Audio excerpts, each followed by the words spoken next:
Magandang tanghali, guys, and welcome to Kam Kawayan. Nandito ako guys sa aking saging na tinanim. Tagal-tagal na to guys. Nandito pa kami nakatira dito sa doon malapit lang dito sa aking sagingan. Binisita natin para magkuha ng puso dahil ang taas-taas lang ng puso guys.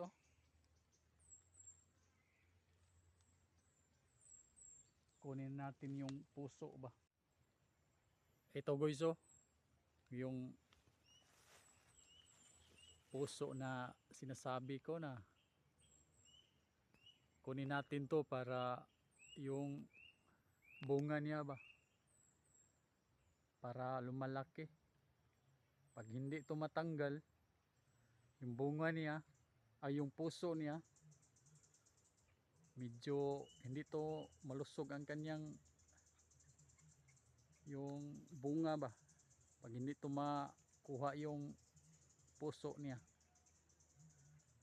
Kailangan to tanggalin para yung nutrients na kinakain ng ating saging hindi mapunta sa puso niya.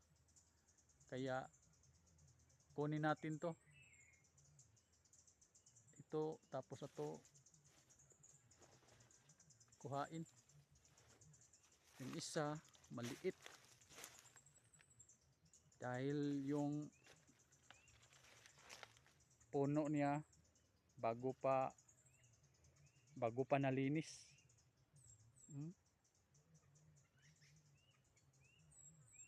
Nadili natin paglinis guys.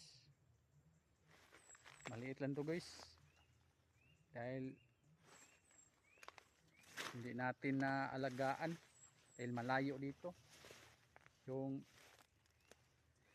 inuna natin yung doon sa ating gulayan, yung tinaniman natin ng gulay.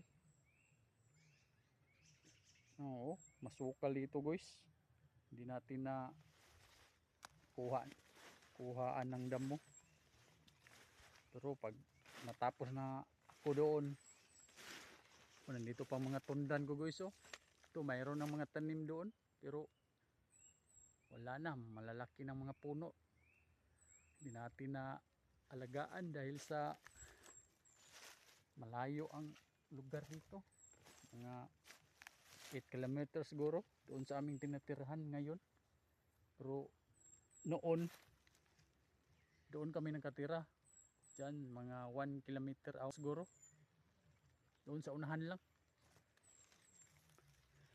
At ngayon dahil yung pabilog na ang buwan, magtanim tayo doon sa ating taniman ng gulay. Magkuha tayo ng mga saha, yung maliit na saging guys ba, para itanim doon. Noon nagkuha na tayo pero mayroon pang tumubo ulit pero konti lang kuhain natin dahil para hindi maano yung puno, mabagsak ba. Tulad nito, bagsak guys dahil nasobrahan pagkuha ng yung mga maliliit ba. Ito lang guys, salamat, thank you and welcome to Kam Kawayan.